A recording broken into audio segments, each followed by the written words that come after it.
Buenos días, queridos hermanos. Dios los bendiga.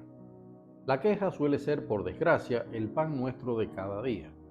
Y convertimos la queja en algo tan cotidiano que muchas veces nos quejamos incluso sin saberlo o sin darnos cuenta. Por nuestra naturaleza caída tendemos a mirar más lo que nos falta que todo lo que tenemos. Eso es lo que explica que, aunque tengamos un buen trabajo, nos pongamos a buscarle los problemas que tiene, convenciéndonos a nosotros mismos de que si tuviera esas cosillas que le faltan, sería el trabajo perfecto. Es lo que explica que, teniendo mucho dinero, muchas personas deseen tener más porque aseguran, solo así se sentirán seguros en el futuro. Eso me hace recordar la parábola del rico insensato que nos contó Jesús en Lucas 12, versículos del 16 al 21.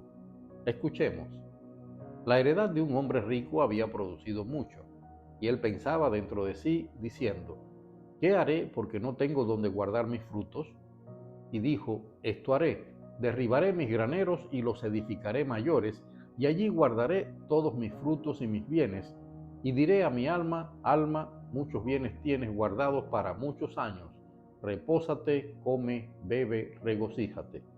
Pero Dios le dijo: necio, esta noche vienen a pedirte tu alma, y lo que has provisto, ¿de quién será? Así es el que hace para sí tesoro y no es rico para con Dios. ¿Vale entonces la pena quejarse? De ningún modo, porque eso nos mantendrá insatisfechos, tengamos lo que tengamos. Lo más peligroso es que Satanás está ahí, mirando cómo nos quejamos, y ante cada queja que soltemos, él nos enseñará un anzuelo apetitoso que, posiblemente, nos resolverá el problema, pero nos colocará justo en las manos equivocadas, queridos hermanos. Estaremos en manos de ese enemigo de Dios que quiere arrebatarle a Dios nuestras almas. Muchos de quienes escuchan estos videos se preguntarán por qué insisto tanto en decir que vivimos en medio de una guerra espiritual entre el bien, nuestro Padre Celestial, y el mal, el diablo, Satanás, Lucifer, o como quieran llamarlo, y se preguntarán también por qué menciono tanto al diablo. Voy a contarles una brevísima pero contundente experiencia personal que cambió mi vida. Durante buena parte de mi vida en la fe, incluso cuando había sido beneficiado por indudables milagros que Jesucristo había hecho en mi vida y en la vida de mi familia, tenía dudas sobre la existencia de algo tan maligno como el diablo. Confieso que veía exageradas las afirmaciones de algunos pastores sobre la existencia real de esa criatura del mal. Veía en esos tiempos al diablo tan lejano como cuando miraba alguna película donde Satanás era personaje. Y me resultaba bastante increíble la idea de que esté aquí alrededor nuestro como león rugiente, tal cual dice la Biblia, amenazante, velando a que pequemos para alarnos para su bando.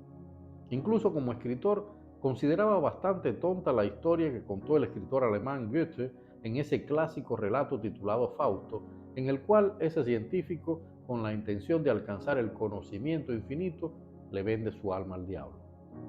Pero yo, durante muchos años, me quejaba de todo. Dios hacía milagros asombrosos y yo me quejaba. Dios me iba empujando hacia el reconocimiento internacional y el éxito en mi carrera literaria y me pasaba todo el tiempo pensando que otros colegas tenían mejor suerte que yo. Dios me consiguió trabajos en sitios de privilegio en Alemania y yo no estaba satisfecho.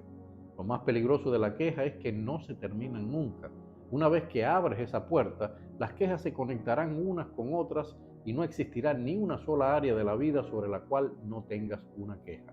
Yo tenía todo eso, poseía ese regalo de Dios que es disfrutar de una familia unida y amorosa, pero no me sentía conforme con nada de lo que había logrado o poseía, y durante bastante tiempo estuve echándole a Dios la culpa de todas aquellas carencias.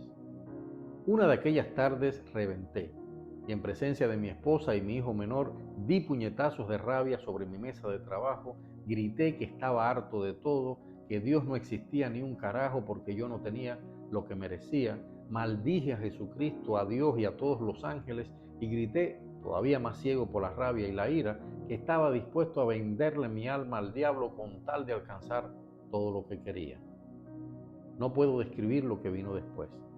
No hay palabras para contar la terrible atmósfera de vacío, miedo y oscuridad que sentía a mi alrededor, a pesar de que era una de las tardes más luminosas del verano en Berlín. Lo contradictorio es que en medio de ese vacío de ese miedo en el cuerpo y de esa oscuridad, sentí una alegría y una impresión de libertad que me confundía.